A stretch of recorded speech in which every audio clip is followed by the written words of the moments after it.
Dear teachers, welcome to JS in English Learning. We are with Unit 3 of the revised PG TRB syllabus, and we are beginning a discussion on William Wordsworth's The Prelude, Book 1. நம்ம book 1 மட்டும்தான் நமக்கு prescribe பண்ணியிருக்காங்க நம்ம டிஆர்பியில இருந்து. அதனால நம்ம என்ன பண்ண போறோம் அப்படின்னா, ஜென்ரல் இன்ஃபர்மேஷன்ஸ் ப்ரெல்யூடை பத்தி ஜென்ரல் இன்ஃபர்மேஷன் படிச்சுட்டு அதுக்கப்புறம் அந்த ப்ரெல்யூட் புக் 1 போக போறோம். இந்த ப்ரெல்யூட் is written by William Wordsworth. நாம எடுத்திருக்கிறது ஆல்மா கிளாசிக்ஸ் அப்படிங்கிற ஒரு மெட்டீரியலை தான் எடுத்து அதுல இருக்கக்கூடிய இன்ஃபர்மேஷன் பார்க்க போறோம். Okay, now come down. இந்த ப்ரெல்யூட் அப்படிங்கிற இந்த ஒரு புத்தகமானது மொத்தம் எத்தனை புக்ஸ் இருக்கு அப்படின்னு கேட்டீங்கன்னா, there are 14 books, total number of books in the prelude. Okay, total number of books in the prelude அப்படிங்கும்போது there are 14 books. Okay, அதுக்கு முன்னாடி இந்த 14 புக்ஸ்க்கு முன்னாடி த ப்ரில்யூட் ஒரு 3 பக்கம், அதுக்கப்புறம் ஒரு 14 புக்ஸ் இருக்குது. இதுதான் அந்த புத்தகனுடைய வடிவமைப்பு. அது இல்லாம நிறைய போயம்ஸ் இந்த புக்ல இருக்கு. Now we will get to know the advertisement. இந்த ப்ரில்யூட் அப்படிங்கிற அந்த செக்ஷன்ல ஒரு சின்னதா ஒரு அட்வர்டைஸ்மெண்ட் இருக்கு. இது ரொம்ப முக்கியம். நம்ம ஒருவேளை ஸ்கிப் பண்ணி போயிருந்திருக்கலாம். பட் நான் என்ன நினைச்சேன் அப்படின்னா, ப்ரில்யூடுக்கு ஒரு இன்ட்ரடக்ஷன் தேவை. ஏன்னா அதுல பப்ளிகேஷன் டீடைல்ஸ் எல்லாம் உங்களுக்கு சொல்லணும் இல்லையா? அப்ப அந்த பப்ளிகேஷன் டீடைல்ஸ் சொல்றதுக்கு இந்த அட்வர்டைஸ்மெண்ட் செக்ஷன் அப்படிங்கிறத நம்ம எடுத்து சொல்லலாம் அப்படின்னு நினைத்தேன். அது ப்ரெல்யூட் அப்படிங்கிற ஒரு புக்கு. அந்த புக்ல அட்வர்டைஸ்மெண்ட் அப்படின்னு ஒரு செக்ஷன் இருந்தது. அட்வர்டைஸ்மெண்ட் அப்படின்னா it's a kind of a prologue to the actual book. Okay, இப்போ இதுல இந்த அட்வர்டைஸ்மெண்ட் செக்ஷன்ல என்ன இருக்கு அப்படிங்கும்போது சில முக்கியமான குறிப்புகளை இந்த எடிட்டர் கொடுத்திருக்காரு. என்ன அப்படின்னு கொடுத்தீங்கன்னா, திஸ் பர்டிகுலர் போயம் என்ன அப்படின்னா, the prelude அப்படிங்கிறது it's a long poem, a long narrative poem. அந்த லாங் நரேட்டிவ் போயம் எப்போ பிகின் ஆச்சு அப்படின்னா, the author started, William Wordsworth started writing the poem in 1799. 1799 ஆண்டு தொடக்கத்துல தொடங்கினாரு. அதை ஏறக்குறைய அந்த வருடமே முடிச்சாரு. ஆனா என்ன பண்ணாரு, அப்படியே தொடர்ச்சியா அதை ரிவைஸ் பண்ணிக்கிட்டே வந்தாரு அப்படின்னு தகவல் கொடுக்கிறார். Are you the teachers?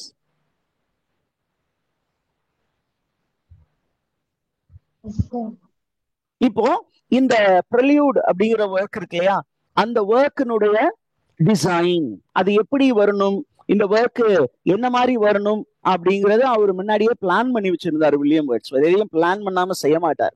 அப்ப இந்த ஒர்க்கினுடைய டிசைன் அது எந்த பின்புலத்துல எழுதப்பட்டது அப்படிங்கிறத பத்தி எக்ஸ்கர்ஷன் ஒரு புக் எழுதினாரு. அந்த எக்ஸ்கர்ஷனுடைய ப்ரிஃபேஸ்ல யாரு சொல்லியிருந்தா, வில்லியம் வேர்ட்ஸ்வர்த் தெளிவா சொல்லியிருந்தாரு. இந்த எக்ஸ்கர்ஷன் அப்படிங்கிற work it was first published இன் 1814. இந்த கன்ஃபியூஷன் இல்லாம புரிஞ்சுக்கிட்டீங்களா? அதாவது இந்த ப்ரெல்யூட் அப்படிங்கிற ஒரு புத்தகம் அது எதற்காக எழுதப்பட்டது, அது அதனுடைய சப்ஜெக்ட் மேட்டர் என்ன பின்புலத்துல எழுதப்பட்டது அப்படிங்கிறத பத்தி வில்லியம் வேர்ட்ஸ்வர்த் பிற்காலத்துல எக்ஸ்கர்ஷன் அப்படிங்கிற ஒரு புத்தகம் எழுதினார். அந்த புத்தகத்தினுடைய ப்ரிஃபேஸ்ல தெளிவா சொல்லி இருந்தார். இதுதான் 2 முக்கியமான ஐடியா. ஓகே, 3வது முக்கியமான ஐடியா என்ன அப்படின்னா, this book, The Prelude, it was dedicated to somebody. அதுவும் क्वेश्चन கேட்டிருக்காங்க நெட்ல. The Prelude was dedicated to யாரு, டக்குன்னு கெஸ் பண்ணி சொல்லுங்க பார்க்கலாம். It was dedicated to a friend of William Wordsworth, Samuel Taylor Coleridge. Samuel Taylor Coleridge-க்கு டெடிகேட் பண்ணப்பட்ட ஒரு ஒர்க். அண்ட் இனிஷியல் டைட்டில், அப்போ இந்த ஆத்தர் வில்லியம் வேர்ட்ஸ்வர்த் இந்த ப்ரெல்யூட பிற்காலத்தை ப்ரெல்யூடுன்னு நேம் பண்ணாங்க இந்த புக்குக்கு. ஆனா இனிஷியலா அதுக்கு என்ன டைட்டில் வைக்கலாம்னு முடிவு பண்ணும்போது he decided to give the title The Recluse. இனிஷியலா இந்த புக்குக்கு என்ன பேர் வைக்கலாம்னு முடிவு பண்ணாரு, ப்ரெல்யூடுக்கு என்ன டைட்டில் வைக்கணும்னு முடிவு பண்ணி இருந்தாரு, The Recluse. The Recluseன்னு வைக்கலாம்னு முடிவு பண்ணியிருந்தாரு. ரெக்லூஸ் அப்படின்னா ஒரு தனிமை விரும்பி, எந்த மனித வாடையும் இல்லாமல் தனியாக இருக்க வேண்டும் அப்படின்னு நினைத்தாரு. ஆனா என்ன பண்ணாரு, அந்த ஐடியாவை மாத்திட்டாரு, பிற்காலத்துல மாற்றிக்கொண்டார் அப்படின்னு இருக்கு. ஆனா இந்த புக்குக்கு அந்த டைட்டில் வைக்காம என்ன பண்ணாரு, பிற்காலத்துல வேற ஒரு புக்கு எழுதலாம்னு முடிவு பண்ணாரு. அந்த புக்குக்கு என்ன பேர் வச்சாரு, ரெக்லூஸ்னு வச்சாரு. அந்த ரெக்லூஸ் ஒருவேளை ஃபுல் ஃபார்ம் அடையும்னா அது எத்தனை வால்யூம்ல வரும்னு நினைச்சாரு. 3 பார்ட் ஒர்க்காக அதை எழுதணும்னு முடிவு பண்ணாரு. ஓகே, ரெக்லூஸ் வந்து எத்தனை பார்ட்ல எழுதணும்னு அவர் பிளான் பண்ணாராம் வேர்ட்ஸ்வொர்த்? 3 பார்ட்ஸ்ல எழுதணும் முடிவு பண்ணாரு. ஆனா 3 பார்ட்ஸையும் அவரால் முடிக்க முடியல. அது எத்தனை பார்ட்டா முடிஞ்சாரு? The second part alone was completed. First part முடிச்சிட்டாரு, செகண்ட் பார்ட் மட்டும் தான் முடிஞ்சிச்சு. 3வது பார்ட் எழுதுறதுக்கு அவர் உயிரோடு இல்லாமல் போய்விட்டார். இந்த இன்ஃபர்மேஷன் கிளியரா இருக்கா? அப்போ இந்த புக் இருக்கு இல்லையா, ப்ரெல்யூட் அப்படிங்கிற ஒரு புக், ரெக்லூஸ்னு எழுதணும்னு நினைச்சாரு. ஆனா ரெக்லூஸ்ங்கிற டைட்டில வேற ஒரு புக்கு வச்சுக்கலான்னு ஓரங்கட்டி வச்சுட்டு ப்ரெல்யூட் அப்படின்னு ஒரு புத்தகம் எழுதி முடிச்சிட்டாரு. எழுதி முடிச்சு என்ன பண்ணாரு அப்படின்னா, தன்னுடைய நண்பர் சாமுவேல் டெய்லர் கால்ட்ரிட்ஜ் அவரை வந்து பார்க்க போனாரு. அவர் எங்க இருந்தாரு அப்படின்னா மால்டால இருந்தாரு. மால்டால அவரு ரொம்ப சிக்கா இருந்ததுனால கொஞ்சம் தன்னுடைய ஹெல்த்தை வந்து ரீகெயின் பண்றதுக்காக அங்கே மால்டால போய் ஒரு டென்ட் அடிச்சு அவர் அங்க வாழ்ந்து கொண்டு இருந்தார். அப்ப இவர் அங்க பார்க்க போனாரு. அவர்கிட்ட இந்த புத்தகத்தை பற்றி நிறைய டிஸ்கஸ் பண்ணாரு. அந்த டிஸ்கஸ் பண்ணத பிற்காலத்துல சாமுவேல் டெய்லர் கால்ட்ரிட்ஜ் என்ன பண்ணாரு, அப்படியே தன்னுடைய ஒரு புக், அந்த புக்குடைய பேரு சிபிலைன் லீவ்ஸ். அந்த புக்ல என்ன பண்ணாரு, அதுக்கு இன்னொரு டைட்டிலும் இருக்கு, இட்ஸ் கால்ட் பொயட்டிக்கல் ஒர்க்ஸ். அந்த ஒர்க்ஸ்ல ப்ரிஃபேஸ்ல வில்லியம் வேர்ட்ஸ்வொர்த்தும் தானும் ப்ரிஃபேஸ பத்தி, இந்த பர்டிகுலர் ப்ரெல்யூட் அப்படிங்கிற ஒர்க்கை பத்தி என்ன பேசணும் அப்படின்னு எழுதி வைத்தார். இது இங்க இருக்க அட்வர்டைஸ்மெண்ட்ல இருந்து உங்களுக்கு ஒரு சில குறிப்பு கொடுத்துட்டேன். ஜென்ரலா ஒரு சில இன்ஃபர்மேஷன் கொடுத்துருவோம். என்ன அப்படின்னா, the work, the prelude, அது வந்து ஃபர்ஸ்ட் டைட்டில் என்னன்னு சொன்னோம். What was the actual title which was in the mind of the writer William Wordsworth? Recluse. ஆனா என்ன பண்ணாரு, ஃபைனலா இந்த புக்கை ஃபுல்லா முடிக்கும் பொழுது இந்த ஒரு ப்ரெல்யூடுன்னு ஒரு செக்ஷன், அப்புறம் ஒரு 14 புக்கு, அப்புறம் கொஞ்சம் போயம்ஸ் எல்லாம் சேர்த்து ஒரு கலெக்ஷனா கொண்டு வரும் பொழுது ஒரிஜினலா என்ன டைட்டில் கொடுத்தாரு ஃபர்ஸ்ட் manuscriptல அப்படின்னா, he titled it as the prelude or the growth of a poet's mind அப்படிங்கிறது தான் full title. The prelude, okay, the prelude or growth of a poet's mind. This is a full title. But later it became known as,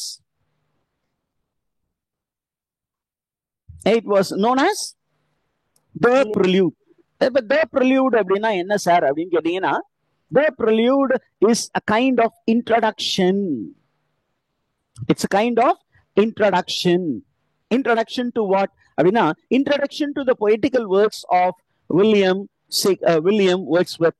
William Wordsworth அவருடைய போயிட்ரியை நீங்க புரிஞ்சுக்கணும்னா இந்த prelude செக்ஷனை படிச்சாதான் அவரை ஃபுல்லா புரிஞ்சுக்க முடியும். அப்படிங்கிற நோக்கோடு இந்த ப்ரிலியூட் அப்படிங்கிற ஒரு புக்கை எழுதினாரு. பட் நமக்கு தெரிய வேண்டிய விஷயம் என்ன அப்படின்னா, this book though it was written while William Wordsworth was alive, was not published while he was alive. It was published posthumously after the death of the author. அப்ப வில்லியம் வேர்ட்ஸ்வொர்த் வந்து 1850ஆம் ஆண்டு இறந்து போனாரு, அது நமக்கு தெரியும். அப்ப அவர் இறந்ததற்கு பிற்பாடு இது என்ன பண்ணது, பப்ளிஷ் பண்ணப்பட்டது. யார் அதை பப்ளிஷ் பண்ணா அப்படின்னு கேட்டீங்கன்னா, Edward Moxon, publisher, London based publisher. அவர் தான் இந்த புக்கை பப்ளிஷ் பண்ணாரு. சரி, அந்த பப்ளிஷர் கையில இந்த புக்கு எப்படி சார் கிடைச்சிச்சு அப்படின்னா, இந்த ப்ரெல்யூட வந்து வில்லியம் வேர்ட்ஸ்வொர்த் நல்லபடியா எழுதி வச்சிருந்தாரு. அப்ப அவருடைய மனைவி, அன்பு மனைவி மேரி ஹட்சின்சன் வேர்ட்ஸ்வொர்த், அவங்க என்ன பண்ணாங்க, இந்த ப்ரெல்யூட பத்தி அவர் நிறைய இவங்களோட டிஸ்கஸ் பண்ணாரு. அவங்க அந்த புத்தகத்தை எடுத்தாங்க, வாசிச்சாங்க. அதுல நிறைய திருத்தங்கள் செய்து அதுல கொஞ்சம் எடிஷன்ஸ் எல்லாம் அடிஷன் டெலிஷன் எல்லாம் பண்ணிட்டு என்ன பண்ணாங்க, நேரா எட்வர்ட் மாக்சனுக்கு அனுப்புனாங்க. எட்வர்ட் மாக்சன் வண்டர்ஃபுல் ஒர்க் அப்படின்னு சொல்லி பப்ளிஷ் பண்ணிட்டாரு. சரி சார், இப்ப நமக்கு மொத்தம் எத்தனை புக் இருக்குன்னு சொன்னோம்? ப்ரெல்யூட் ஹேஸ் some 14 books. நமக்கு கொடுக்கப்பட்டது book 1. Book 1 is a kind of introduction to William Wordsworth himself, the author. அவர் ஒரு பெரிய famous poet. But how did he become a poet? What are the things that made him a poet? அப்படின்னு அவரே சொல்வதாக இருக்கிறது. அதனால இது autobiographical இன் tone. இது வந்து ஒரு ஆட்டோபயோகிராபிக்கல் ஒர்க்.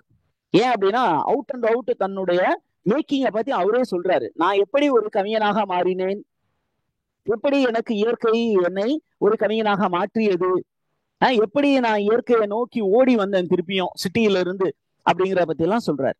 சரி, the final version of Prelude, when was it completed அப்படின்னு பாத்தீங்கன்னா ஏறக்குறைய பப்ளிஷ் பண்ணப்பட்டது லேட்டர். ஆனா ஒரு ஃபைனலா நம்ம எழுதுவோம் சார் அப்படின்னா 1799 எழுத தொடங்கினார்னு சொன்னோம். 1805 அவரு கம்ப்ளீட் பண்ணிட்டாரு அப்படிங்கிற ஒரு தகவல் இருக்கு. முழுமையா முடிச்சிட்டாரு சார், ஃபுல் புக்கு முடிச்சிட்டாரு. ஆனா அதுக்கப்புறம் அவர் அதை பப்ளிஷ் பண்ண நினைக்கல. என்ன பண்ண, இன்னும் கொஞ்சம் அதை மெருகூட்டுவோம்னு ரிவைஸ் பண்ணிக்கிட்டே இருந்தாரு அவர் உயிர் வாழ்ந்த காலம் மட்டும். அப்ப அதை பப்ளிஷ் பண்ணாமலே இறந்து போனார். ஆனா கிரிட்டிக்ஸ் என்ன சொல்றாங்க அப்படின்னா, இந்த 1805ல ஒரு வெர்ஷன் முடிச்சார்ல, அந்த வெர்ஷன் தான் சார் பெஸ்ட். ஏன்?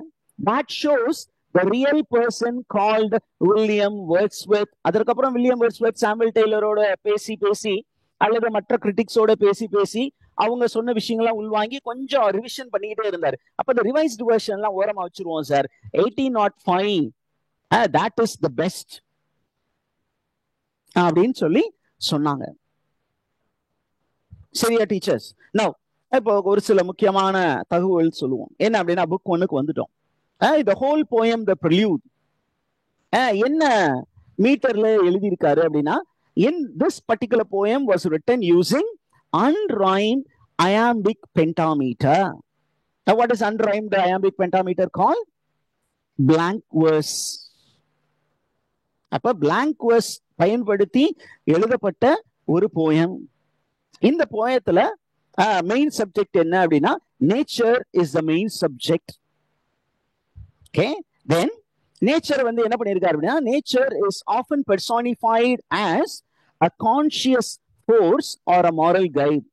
இதுல பாத்தீங்கன்னா இயற்கையை பயங்கரமா உருவகப்படுத்தியிருப்பாரு.